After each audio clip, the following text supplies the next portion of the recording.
Il est sans doute le super-héros préféré des sprinteurs. Mais attention, Flash n'est plus tout jeune. Et pour garder cette vitalité intacte, ils ont été plusieurs à porter, chacun leur tour, le costume rouge et jaune de Flash. D'abord Jay Garrick, puis Barry Allen, le plus populaire de tous, ou encore Wally West, le Flash numéro 3.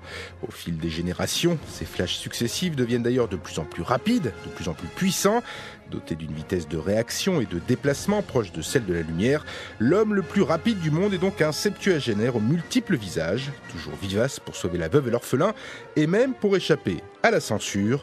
Xavier Fournier, le rédacteur en chef du magazine Comic Box. C'est un type dans une combinaison rouge avec des petits éclairs jaunes dessinés dessus, et ce type-là, en fait, aujourd'hui on dirait un membre des experts. Donc c'est un policier scientifique qui, un soir, alors qu'il travaillait tard, est resté au commissariat. Il est entouré de produits chimiques. La foudre frappe.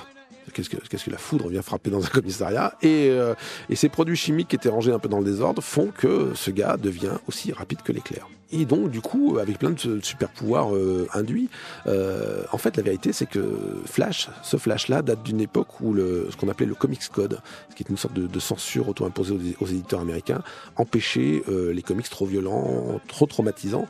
Et Flash, il a l'avantage que quand il veut neutraliser quelqu'un, par exemple, il lui suffit de courir vite autour, ce qui forme une tornade, le type est asphyxié, il n'y a pas vraiment eu besoin de le taper. Mais avouons-le, Flash est devenu ringard, la faute à un caractère et à des super-pouvoirs qui manquent de punch.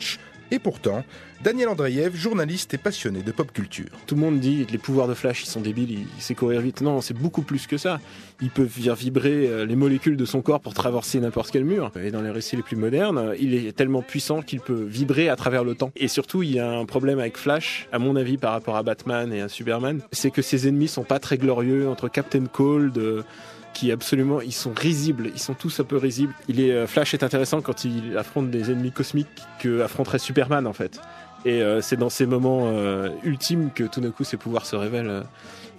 L'extrémité de son pouvoir quand même. Il peut traverser le temps, il peut faire n'importe quoi littéralement. C'est vraiment un des personnages les plus puissants du monde d'ici. Série télé, jeux vidéo, une apparition dans le futur film Justice League, mais rien n'y fait. Flash, ce pionnier, l'un des premiers super-héros de l'histoire, court encore dans le peloton de tête sans pour autant s'extirper de la masse.